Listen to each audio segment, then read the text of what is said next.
Hi, everyone. I'm Daphne Walbridge. Welcome to Leadership Unleashed, the show where we uncover what truly makes leaders thrive. So, in today's episode, we're diving into one of the most common diminisher traits in leadership. It's one that you might not even realize you have. We'll unpack how this subtle trait can quietly undermine your team's growth, productivity, and creativity. So stay tuned because understanding this could be the key to unlocking your full potential as a leader and empowering those around you to succeed. So let's get started.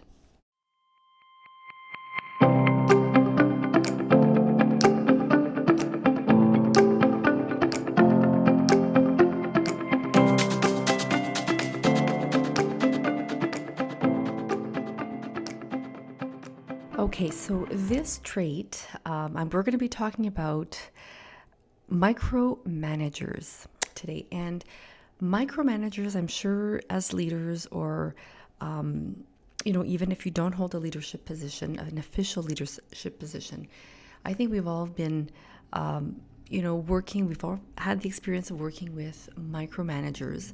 And if you take a moment right now to think of how these people have made you feel.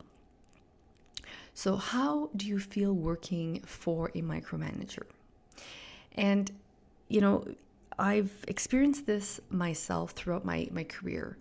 And if I have to summarize basically feelings working with these people is that you feel disempowered, right? You feel that they might not have confidence in you, that you're not good enough for the task or the job. And what happens after this is that people start to slowly disengage. They'll keep information to themselves because they want to keep a sense of control within their work environment. And leaders who are micromanagers, they slowly start to just diminish the talent pool and the buy-in and the want-in from their staff. So I'm talking about this today because this is something that we see, and sometimes we need to understand why leaders are this way. And the first idea that comes to mind is, well, they want control, right? They want control over everything. They don't trust us. But the root of micromanagement is really anxiety. And people normally don't think of that as the reason why people are micromanagers. But it is because they feel anxious. They feel ill-equipped to lead effectively. They are anxious on the form-based level too, because of they want their school or their organization to thrive and to look, like it's a stellar place. They're doing incredible work. So the appearance is also very important to these micromanagers, and it's causing a great sense of anxiety because they are living in the future. They're always fast forwarding to the future. So as a leader, it's really important to realize this.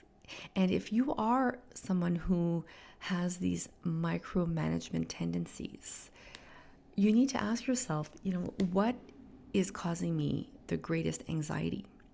And to unpack that and to say, okay, am I too results driven?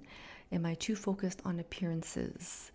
Do I want to look competent and like a know-it-all in front of everyone? Like, what is the root cause of this micromanagement?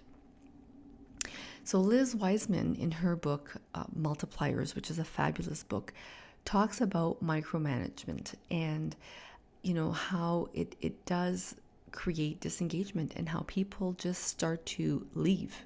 So even if they don't leave physically, they start leaving mentally and emotionally. And that's the last thing you want, because as a leader, if you don't have people who are wanting to work with you and who have the buy-in and the want-in to move forward with initiatives, then you're going to lose your team. And without a team, you really can't lead.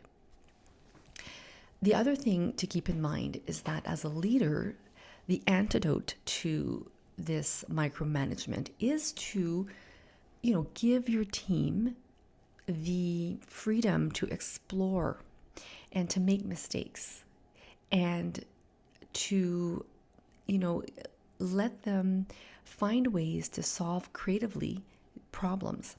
Now, they do need to be structured. Like, I'm not saying that, you stop managing and you just give them carte blanche. That's not at all what I'm saying. But an antidote to this is to allow your team to take the lead on an initiative, but to structure them. So what does this look like? Well, you can say, okay, let's have a check-in every 2 weeks, and then you schedule those sessions, and then you meet with these people or your leader and your project lead, and then you let them tell you what's happening. You have certain questions, maybe you get the 411 basically on what's happening, what is the status quo, so you stay informed. And your role is to facilitate, is to remove barriers and to remove any points of friction. So those check-ins are there to stay informed, to make sure that you're addressing any issues, and to help your team move forward. That way, you're still involved, but at an arm's length. And your team knows they also have structure and support when they need it.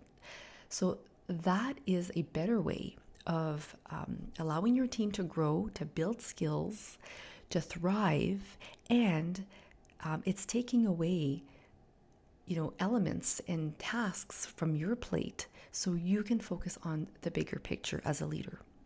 And it's a form of everybody wins, right? Everybody's growing, everybody's building skills, everybody's feeling valued, seen, and it's creating a work culture that is productive and fun. So that's what I wanted to share today in this short podcast.